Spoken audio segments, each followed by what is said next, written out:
নমস্কার বন্ধুরা, ইনা সোলমেটস চ্যানেলে আপনাদের সকলকে স্বাগত। আজ হলো 14 ফেব্রুয়ারি, মানে ভালোবাসার দিন। আর এই একই দিনে পড়েছে এবছর সরস্বতী পুজো। তাই পুজো কমপ্লিট করে উঠে ভাবলাম হাজব্যান্ডকে কিছু সারপ্রাইজ দিই। তো যেমন ইচ্ছে তেমন কাজ, ভাবলাম নতুনত্ব কোনো চটজলদি খাবার আজ একটু ট্রাই করে দেখা যায়। তাই ভেবেছিলাম বিটরুট দিয়েই কিছু একটা বানাবো। বাট আমার হাজব্যান্ডের কিন্তু বিট একদমই পছন্দ করে না। ভালোবাসার দিনে এরম অপ্রিয় খাবার দিয়ে শেষ অবধি মন জয় করতে পারলাম কি না সেটাই হচ্ছে দেখার বিষয়। চলুন রান্নাটা শুরু করা যাক। প্রথমে বিট নিয়েছি, তো বিটগুলোকে ভালো করে স্ম্যাশ করে নিয়েছি। এরপর হাত দিয়ে প্রেস করে ভালো করে বিটের যে রসগুলো আছে সেগুলোকে শুকনো করে ড্রাই করে নিলাম। কেন ড্রাই করছি সেটার কারণটা আমি পরে আপনাদেরকে জানাবো। এরপর একটা বোলের মধ্যে এই শুকনো বিটগুলোকে নিয়ে নিলাম। এরপর অ্যাড করে দিচ্ছি আগে থেকে সিদ্ধ করে রাখা একটা গোটা আলুকে। এরপর আলু আর বিটকে খুব ভালো করে মেখে একটা ডো বানিয়ে নিলাম। কনসিস্টেন্সিটা ঠিক এরকমই হবে, যাতে করে পরে শেপ দিতে সুবিধা হয়। এরপর দিয়ে দিলাম হচ্ছে আদা বাটা। আপনারা এখানে কিন্তু রসুন বাটাটাও অ্যাড করতে পারেন। যেহেতু সেদিন সরস্বতী পুজো ছিল, নিরামিষ খেয়েছিলাম, তাই আদা বাটাটাই দিয়েছিলাম। এরপর দিয়ে দিলাম হাফ টেবিল স্পুন নুন, আর দিয়ে দিলাম কুচো কুচো করে কেটে নেওয়া ধনিয়া পাতা, আর একটা গোটা লঙ্কাও কুচো কুচো করে কেটে দিয়ে দিলাম, যাতে করে একটু ঝালঝাল হয়।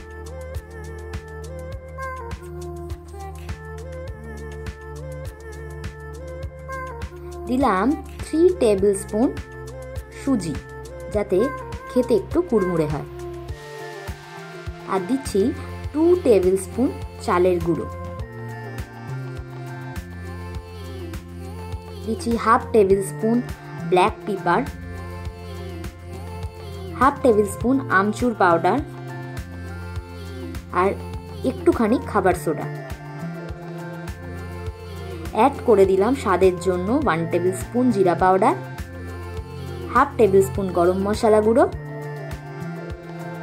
এবার সব ইনগ্রিডিয়েন্টসগুলোকে ভালো করে মেখে নিলাম। আফটার মিক্সিং দেখতে ঠিক এরকম হবে।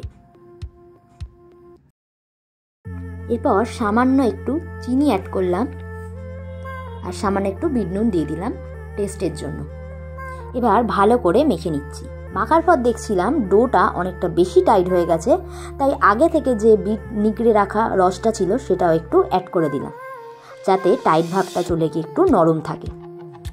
এবার হাফ অ্যান আওয়ারের জন্য আমি এটাকে রেস্টে রাখবো, যাতে করে খুব ভালো ম্যারিনেটটা হয়।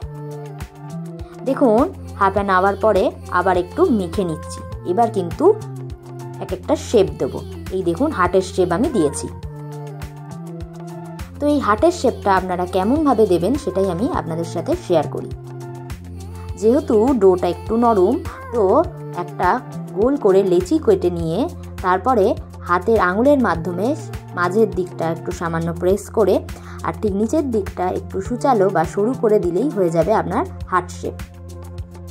ভালোবাসার দিনটিকে স্মরণে রাখার জন্যই আজ আমি এই ধরনের হার্ট শেপেরই মুচমুচে কুড়মুড়ে বিটের পকোড়াটাকে তৈরি করব।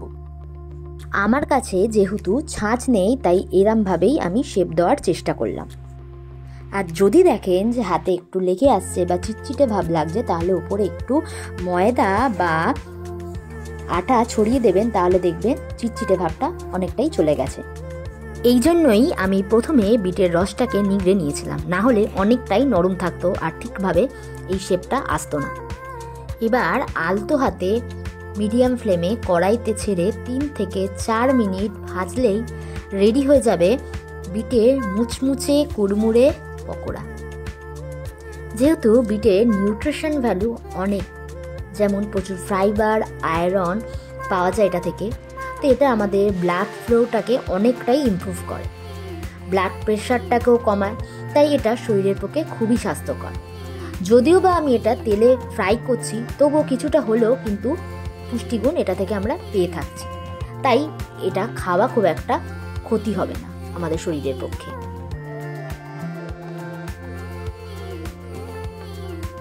তো আমার আজকের এই লাল লাল বিটের পকোড়া তৈরি, যেটা ভ্যালেন্টাইন্স ডের সাথে পারফেক্টলি ম্যাচ। এবার আমার হাজব্যান্ডকে একটু গার্নিশ করে প্লেটিং করে দিয়ে দেখি যে ওর এক্সপ্রেশনটা কি।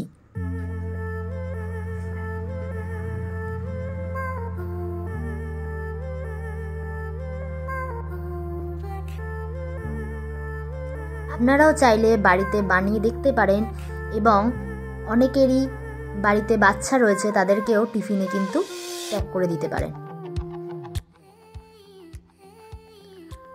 সামান্য একটু সসের সাথে এটা কিন্তু খুব ভালো যায়।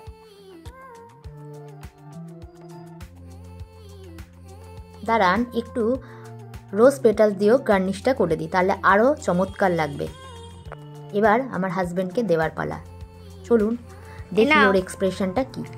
Happy Valentine's day. Thank you, happy Valentine's day to you. আরো আছে, আর কি আছে? চকলেট। Thank you. আর আজকের হচ্ছে এইটা স্পেশাল মেনু। খেয়ে বলো কেমন হয়েছে, খেয়ে বলো কেমন হয়েছে। আমার হার্ট শেপ। হ্যাঁ, আজকে ভালোবাসার দিন, তাই সবকিছুই হটের। কি দিয়ে করেছি বলো তো? এটা একটু বিট দেওয়া। তুমি বুঝতে পারলে? Thank you. আমার কি গিফট আছে সেটা বলো। তোমার গিফট নেই। এ কি অবস্থা? ঠিক আছে, খাও। রেসিপিটা ভালো লাগলে অবশ্যই একবার বাড়িতে ট্রাই করবেন। ভালো লাগলে একটা লাইক, শেয়ার অ্যান্ড সাবস্ক্রাইব করবেন। শুভ ভালোবাসা দিবসের শুভেচ্ছা সকলকে রইল। সবাই তাদের ভালোবাসার মানুষকে ভালোবাসুন ও ভালো রাখুন। ভালো থাকবেন, সুস্থ থাকবেন।